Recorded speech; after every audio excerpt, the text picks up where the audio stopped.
In this video, I'll try to discuss what is a process, how the OS handles the process, and basically how it is organized in the hardware, the registers that are used, etc. We'll talk about this in order to do reverse engineering on binaries so that we can exploit its vulnerabilities. For that, knowledge of OS is required, and hence the discussion. But if you think that you have knowledge of OS, you can skip this part. So process is basically a program which is in running state. The code, the program that you have written in running state is called a process. So when the process runs, basically there is something called LTS, which is the scheduler for scheduling if the process should occupy the CPU. This is done on the basis of multiple conditions, but this is it. Once the LTS decides that a program should be brought to the main memory, it is in new condition. When it is new method is called, it is brought to the main memory. In main memory, it then decides that it is in ready state now.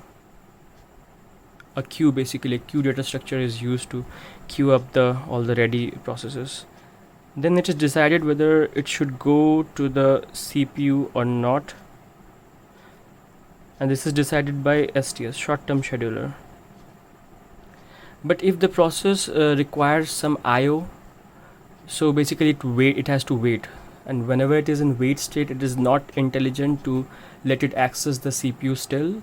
Hence the middle term scheduler puts it to wait queue. So what MTS does is that it checks whether it can be stopped because it is waiting for IO or something else. Then it is put in the wait queue. Now it is executing.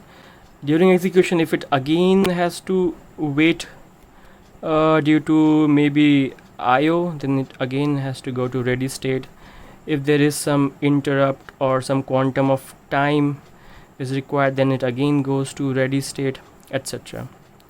This is how this works. And if you ask that why do we need to move it from one place to another, why it has to go to wait if it is being executed, so it is because of a concept called concurrency. We need concurrency support in order for better throughput, so that if the CPU is idle, another process can execute. That is the logic. And inside the process, when it is in running state, what happens is that in the main memory, this kind of a segment is created for the running process. At the lowest address, it is basically the code, the program that you have written. Then there are static variables whose lifespan is throughout the execution of the program. Then is the space for the heap, where you can allocate memory dynamically. And then there is stack. The lowest address starts from here. This is 0x00, and this you can maybe 0xff or whatever. So this is the top address, this is the lower address. Heap starts populating from lower address to higher address. Stack starts populating from higher address to lower address. This is how execution goes. Now there are multiple registers which stores the address. Let's say there is a stack pointer, there is base pointer, there is EAX, there is EBP, etc., which is used during the execution. So now that you have a very high level overview of how the process works, now I'll try to debug a running binary using a debugger called GDB, GNU debugger, to disassemble a process, a program, and try to visualize how it is running in the program. While we can visualize how it is running in the program, we can see if it has any vulnerabilities, and we will exploit them. So this is the overview. There is a program in secondary memory brought to main memory. MTS decide whether it should give CPU access or not. Once decided, it goes to CPU. If this process is in wait state because of IO or some timer, it goes to wait, otherwise it keeps execution. Once this execution is done, it goes to termination. It terminates. During this execution, this stack is created. Heap dynamically allocated values, stack where the address of maybe the variables, the program that is running, those are stored. This is the code program that we have written, the static variables. That is the general overview. Now let's look at a binary which we'll try to exploit.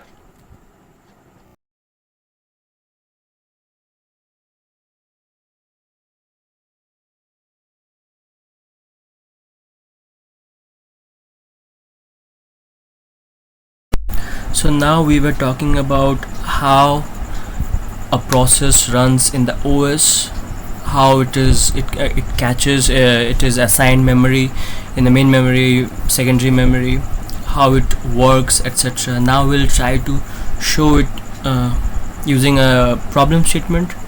The problem statement says that, let me show you. So this is actually a problem called capture the flag, in which you can get a flag if you can do the proper work. In this case, it is a problem of reverse engineering, so you have to reverse engineer a binary to get the flag. In this case,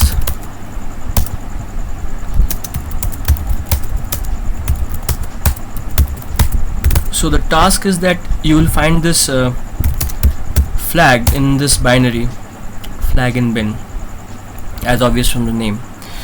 But you see that how you'll get that is that, let me try to run it. If you run, it tells that what is the password. I don't know the password, so I give something, it says wrong password. Then again I do something, it tells wrong password. I don't know the password, but it seems that the password, if you can get the password, or if you can get to run the process in a way that it accepts your password, then you can get the flag. That is our assumption. So let's try to figure out what this process is doing. For that, let's use something called object dump to see how this binary works. So the binary is flag bin, and let's grep it over mean. Let's just see for the top 50 lines after this point, and we will see. Let's try to visualize what is happening in main, because main is the part of the program from where the execution starts and ends. So as you can see, and we tried to run the binary as well, we realize that it asks for a password, it checks if it is correct, then outputs the message. So here you can see that so there are certain registers which are specific, but their functions always keep changing, by the way. So one of it important one is to remember. I'll tell you in the meanwhile. Let's proceed. So if you see that how many calls are there. So first, it seems that it is calling fopen. Fopen is used to open a file or any stream of data. So it is reading from a file, then it is scanning from the file character by character, then most probably it is storing it somewhere, then closing the file. Now it is printing something to the console, maybe like enter your password, something like that, and then it is scanf, again scanning from the input,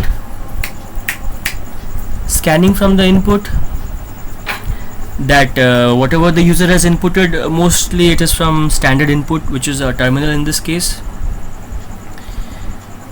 And then it seems that it is printing whatever is the input, putting it somewhere. Put is used for putting it, and then scanf, what is the call again?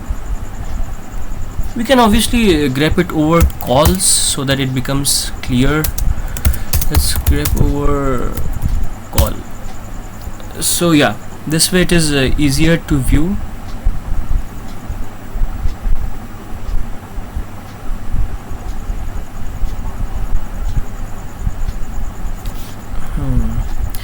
You can use object dump, or the best thing is to use GNU debugger. That will give us a better idea. I was not able to get a clear picture from there somehow. Maybe I'm doing executing some wrong commands, but GDB is the best one to go for. It's a standard GNU library.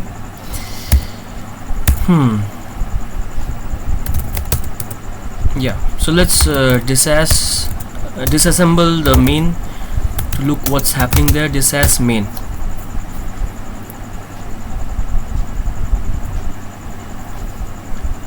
Yeah, so now you can see what is happening in main. Let's look at the calls. Again, it is opening the file, then it is fscanf, reading character by character from the file or whatever is the input stream. Then it is printing out, then it is closing the file, fclose. Then it is printing maybe like enter password or some information over the standard output. Then it is scanning whatever the user has inputted via standard input. Then this is the important one to visualize, which I was somehow not getting using object dump. I surely must have ran some wrong command, or maybe I was not able to find it there. Whatever it is, now we can see that it is the same one, but we are using GNU debugger. Anyway, we are supposed to use it only. Now it is trying to compare what the user has inputted with what the program has read from the file. Maybe in the file the password was written somewhere. So ideally we can visualize what's happening is that the program is reading from the file. Maybe in the file the correct password is written. It is reading from the file, storing it local variable, then it's asking the user to input a value, then comparing it. strcmp is basically comparison, string comparison. It returns 0 if the comparison is true and false if it doesn't match. Now when this comparison is done, then it prints out what happened, maybe right password, wrong password, like that. So the flow is clear, I guess. Now let's try to run it. But if you try to run it, you'll see that it works this way. But if we can set a breakpoint so that we can visualize the statements, statement by statement, what's happening. Let's put a breakpoint maybe at main. Put a breakpoint. Now let's try running it. Now you'll see I'm executing ni wait, to go to the next statement. So you'll see that what's happening is that you'll see I'm just executing 11, 13, 14. These statements are executing one by one. I'm doing ni.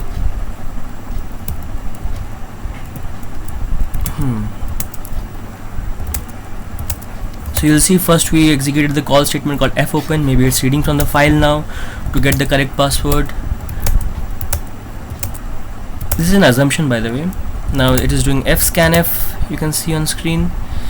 Basically this one. This is moving as I'm putting ni for next instruction. So fscanf, it is reading from the file, then maybe storing it in some local variable, then closing it. This is actually a bit of assumption, but a fair enough assumption. Then maybe it is printf. You'll see on screen. Maybe it's printing that enter password or something like that. Now it is doing scanf, not fscanf. It is doing scanf. Scanf means this is scanning for input from the standard input. In this case, the standard input is the terminal on which this GDB is running. Now you can see on the screen that it is asking for password exactly at the statement where the call to scanf is made. So I'm putting anything. So now it is there. Stack pointer, basically storing. Add is like putting values on the size of the instruction over the stack pointer to go to the next instruction. Instruction pointer. Now you'll see that I'm going again and again to next instruction, and now you can see that the call to strcmp is being made. So now what happens is the strcmp takes the input from the file and from what the user has inputted on the terminal and compares it. And I told you the return for strcmp is 0 if it is true, 0 if the comparison is matched, and any other value 1 2 3 4 any non-zero value if it is wrong. So the value of strcmp is stored. So you can see the value eax is the register which stores the return of a function. Now in this case, since strcmp is executed and its value is stored in eax, now you can exploit the fact that if you can modify the return value, then you can make it do something. Like, since the password that we put is obviously wrong because you don't know the password, so what eax would be storing is any non-zero value. You're getting my point? So since strcmp should have found that it is a no match, hence the return value of strcmp should have been any non-zero value. And where this return value is stored? In eax register. But if we can explicitly put the eax as 0, which means that strcmp has matched the value, then we can go to the restricted area, right? So it will show that our comparison is true. So how you can change the value of a register? We will use something called set $eax and putting it to 0. How you represent 0 in hex is 0x00. So now the eax should have been some non-zero value, but we are explicitly putting it as 0. So what it means that strcmp matched it, which is our hack. We exploited this vulnerability. Now if we go to the next, now this test is being done and you will see the jump not taken. So if it would have jumped to the value that sorry, wrong password, as we saw when we tried to execute the binary. Now you will see that it is false. It has gone to this point that the strcmp is true. Now you will go to the next.